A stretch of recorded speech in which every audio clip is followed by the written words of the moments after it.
Have you ever met someone who smiles to your face but secretly plots your downfall? It's not the loud enemies you should fear, it's the quiet ones. Not all hatred is obvious. Some people don't just dislike you, they want to see you fall. And the worst part? They won't announce it. They'll wait, they'll manipulate, and by the time you realize what's happening, it might already be too late. This isn't about paranoia, it's about awareness, about survival. Because these people, they look just like friends, colleagues, even family. And if you don't recognize them in time, they'll drain you dry, emotionally, financially, even socially, before moving on to their next target. In this video, I'm breaking down 5 critical signs that separate mere dislike from true destruction. If you spot these red flags, don't ignore them. Recognizing them early could save you from years of manipulation, betrayal, or worse. So, do you really know who's on your side? Or is someone waiting for the perfect moment to strike? Before we begin, if you're serious about mastering Stoic wisdom to protect yourself and build unshakable resilience, hit that subscribe button and turn on notifications, because knowledge isn't just power, it's protection. Now, let's get into it. 1. The silent observer. There's a reason the most dangerous threats aren't the ones that announce themselves. A predator that roars before it strikes gives its prey a chance to run. But the deadliest ones? They wait. They study. They blend into the background until the moment is right. And by the time you realize you were being watched, it's already too late. Some people don't just dislike you, they want to see you fall.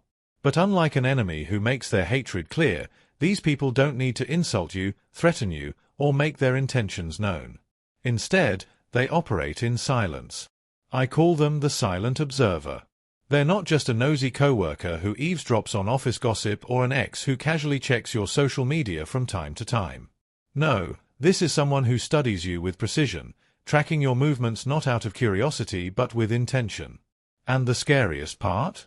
You rarely notice, because their goal is not confrontation, it's infiltration. Maybe you've already encountered one without realizing it. Ever had someone casually mention a place you've been even though you never told them about it? Or noticed a particular person appearing more and more in your daily routine, almost as if they know exactly where you'll be? At first, it feels like a coincidence. You brush it off. But when it keeps happening, when they always seem to just be there, the truth becomes impossible to ignore. And in today's world, tracking someone doesn't require effort, it just requires patience. You might not post about your daily routine, but your friends do. You don't announce your schedule, but people around you unknowingly provide the details. A silent observer doesn't need to hack your phone, they just need to pay attention. A friend tags you at a restaurant. A colleague mentions your gym in passing. A neighbor comments on your work schedule. Piece by piece, they build a map of your life. And once they have enough information, they begin to position themselves inside it. At first, it feels harmless. You keep running into them at the cafe you visit every morning. You notice them at the gym more often. Maybe they even start conversations, acting as if it's all random. But deep down, something feels off. Their timing is too perfect. Their presence too consistent. They know things they shouldn't. They appear where they don't belong. And yet, when you try to explain it to yourself, you hesitate. You don't want to seem paranoid. But this isn't paranoia, this is calculated surveillance. So how do you protect yourself? You pay attention, not with fear, but with awareness. Who always seems to be where you are? Who knows things they shouldn't? Who makes you feel uneasy even when nothing seems outright wrong? Your instincts are rarely wrong. The human brain is wired to detect danger long before we consciously recognize it. That feeling in your gut that tells you something is off? It's there for a reason. Marcus Aurelius once wrote, "Your mind will take the shape of what you frequently hold in thought." If you ignore the signs, if you dismiss your instincts, you allow the silent observer to remain invisible, and that's exactly what they want. The key to protection isn't paranoia, it's presence. It's understanding that while you can't control who watches you, you can control what they see. Break your patterns. Change your routines. Be unpredictable. The more difficult you are to track, the less attractive you become as a target. And most importantly, trust your intuition. If something feels wrong, it probably is. And in a game where your safety may be at stake, the worst mistake you can make is assuming no one is watching. 2. The quiet betrayal. Not all attacks come with a warning. Some are slow, deliberate, and carefully hidden beneath the surface, like a toxin slipped into your drink unnoticed until it's too late. The most dangerous enemies aren't the ones who openly challenge you. They're the ones who shake your hand while untying your shoelaces, watching as you trip over what seems to be your own missteps. Take Alex, for example. He was thriving at work, respected, productive, well-liked. It started subtly. A sudden shift in the way his manager spoke to him, once eager for his ideas, now strangely indifferent. Colleagues who used to chat freely began offering only polite smiles, cutting conversations short. Invitations to team lunches quietly stopped. The work environment hadn't changed, but somehow he had become an outsider. At first, Alex blamed himself. Had he unknowingly offended someone?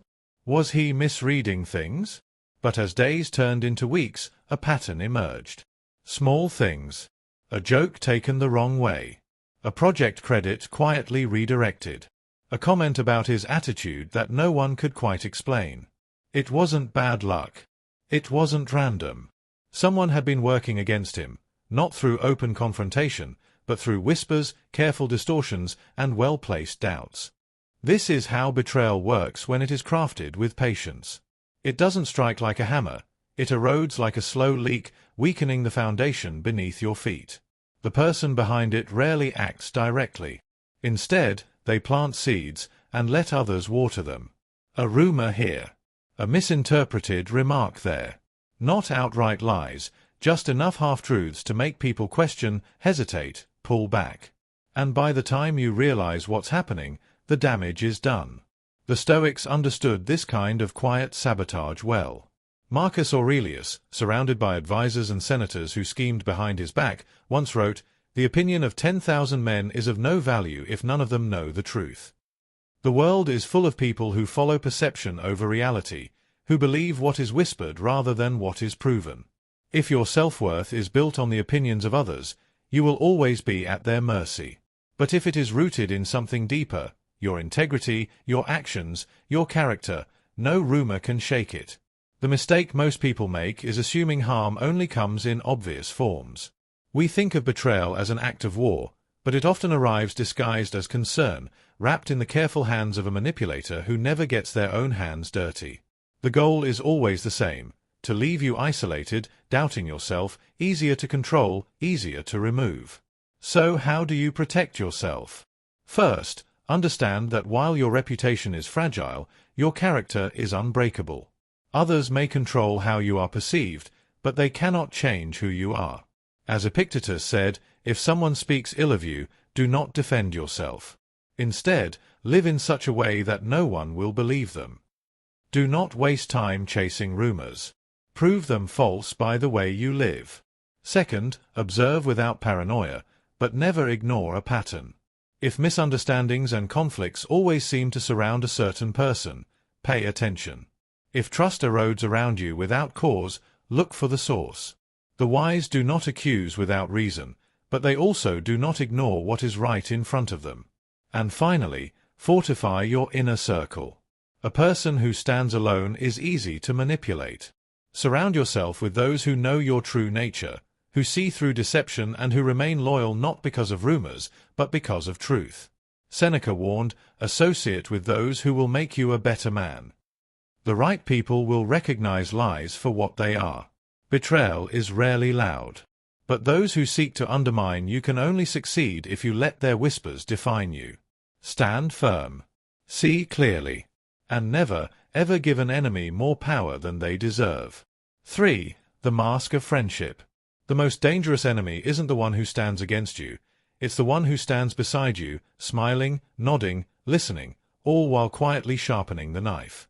Betrayal rarely comes from a stranger. A stranger doesn't know where to strike.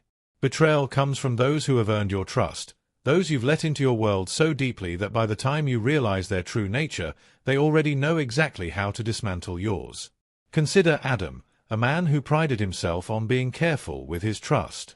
He was successful, respected, and had built his life on strong, genuine relationships. He wasn't naive, he knew the world could be cruel. But when he started his new business, he met Eric, a charismatic and seemingly supportive colleague. Eric was more than just helpful, he was always available, always listening, always eager to know more.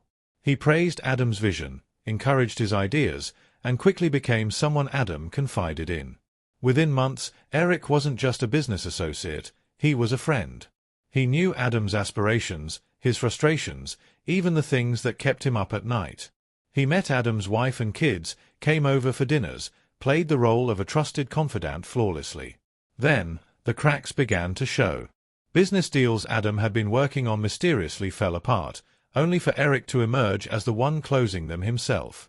Private concerns Adam had shared in confidence suddenly became public knowledge, whispered back to him in altered forms, making him seem unreliable, even paranoid.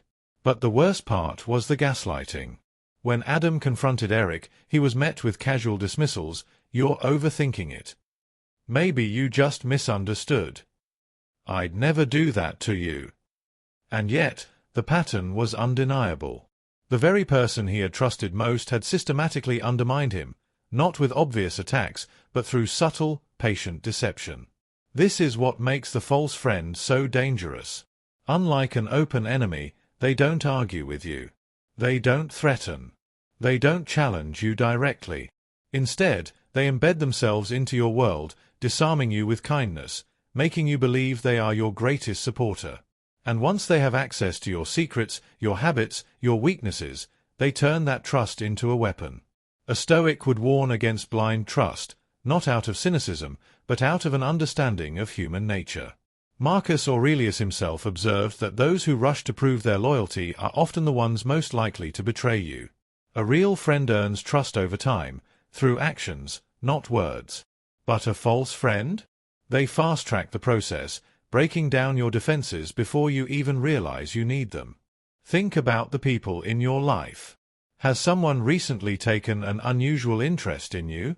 Have they gone from a distant acquaintance to an eager confidant, wanting to know every detail? Where you go, who you spend time with, what your deepest insecurities are. Do they present themselves as your biggest cheerleader, yet subtly fuel your doubts and fears? A true friend wants what's best for you. A false friend wants access, and access, in the wrong hands, is dangerous. History is full of betrayals that followed this exact pattern. Julius Caesar never expected Brutus, someone he trusted as a close ally, to be among his assassins. But as Seneca warned, a prosperous man often has the most to fear, not from his enemies, but from his friends. When you have something valuable, your success, your peace of mind, your stability, there will always be those who seek to take it. And the easiest way to do that isn't through force, it's through deception. So how do you protect yourself? The first step is awareness. Pay attention to sudden shifts in how people treat you. If someone is too eager to befriend you, too insistent on knowing your every thought, ask yourself why. Real friendships take time. A false friend moves quickly because their goal isn't connection, it's control. The second step is patience. A genuine friendship develops naturally. But a manipulative person accelerates the process, trying to earn your trust before you've had a chance to see their true character. If someone seems too good to be true, they probably are. Finally, protect your inner world. Not everyone deserves to know your plans, your fears, your vulnerabilities. Epictetus wisely warned that the more you reveal of yourself, the more you give others the power to use it against you. Choose carefully. The greatest danger isn't always from those who oppose you, it's from those who stand close enough to whisper in your ear while holding a knife behind their back. Be kind, but not blind. Be open, but not exposed. And above all, never mistake rapid closeness for genuine friendship.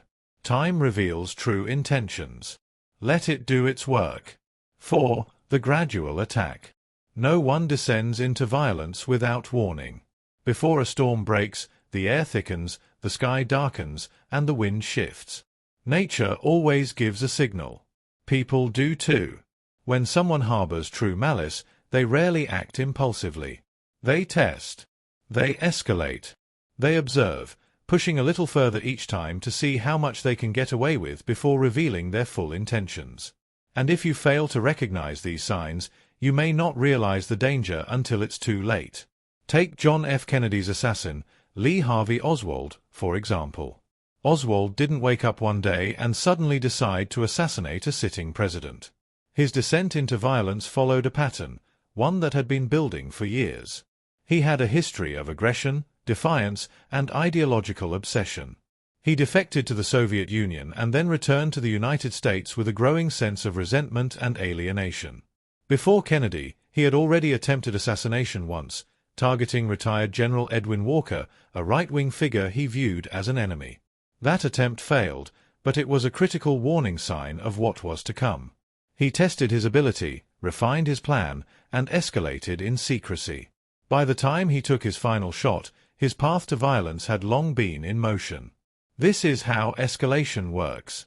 It never starts with outright violence. It begins with a joke, one that carries an edge but just enough ambiguity to be brushed off. Then it turns into small, seemingly accidental violations, standing too close, brushing against you with just a little too much force, blocking your way in a conversation. Next, it becomes subtle threats, remarks disguised as humor, casual references to violence, words meant to provoke fear but coated in plausible deniability. And with every step, they watch. If you laugh it off, they push further. If you say nothing, they take it as permission. Every action is a test, to see how far they can go before meeting resistance. History is filled with examples of violence that followed this exact pattern. Mark David Chapman, the man who murdered John Lennon, did not wake up one morning and decide to pull the trigger. He spent months lurking, watching, lingering near the Dakota building where Lennon lived. He tested his presence, waited for reactions, and played out his obsession in his mind. He even got Lennon's autograph just hours before the murder, standing beside him as if he were just another fan.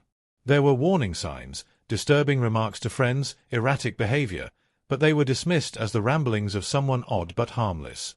Until he wasn't.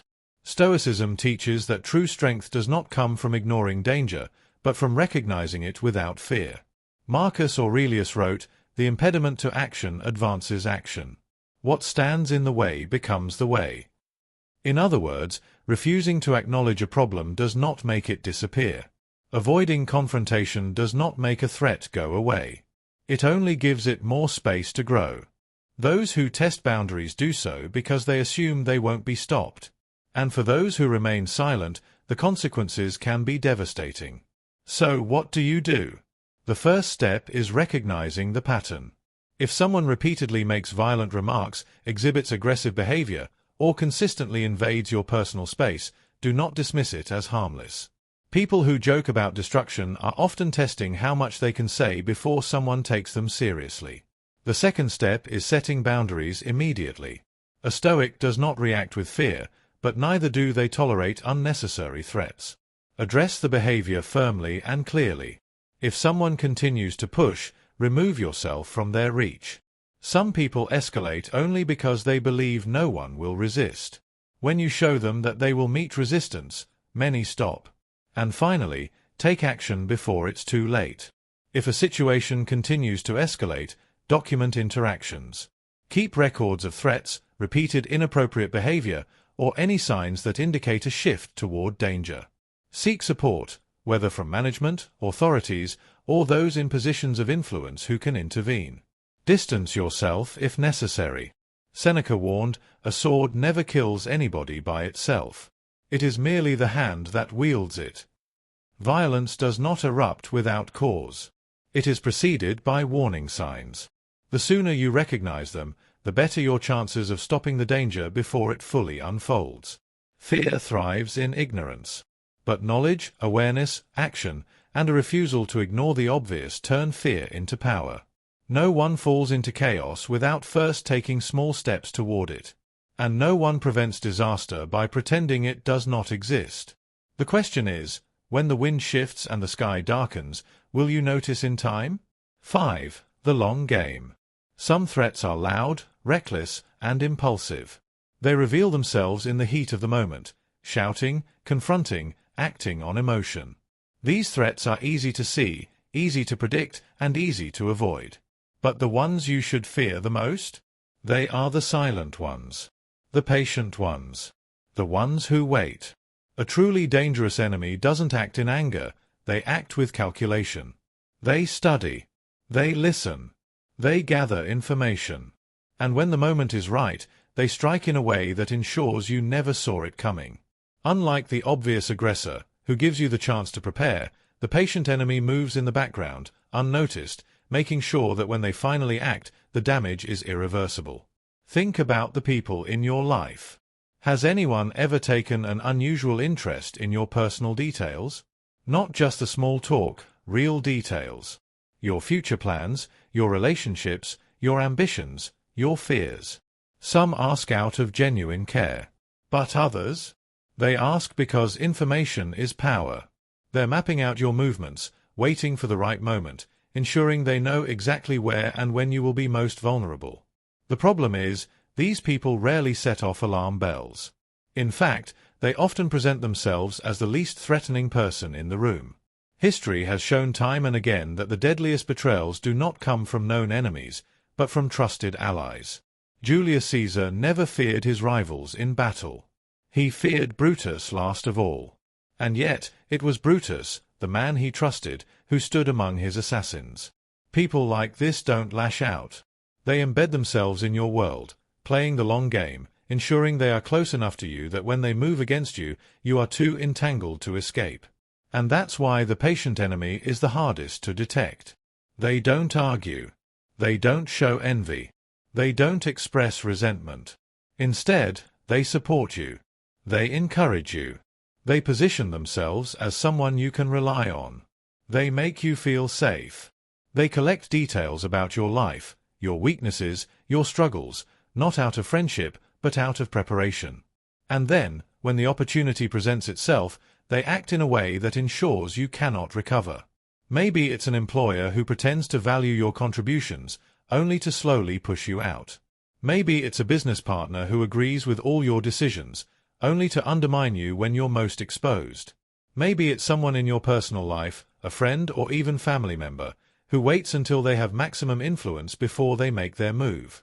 Marcus Aurelius warned about trusting appearances too easily, writing, "The soul becomes dyed with the color of its thoughts."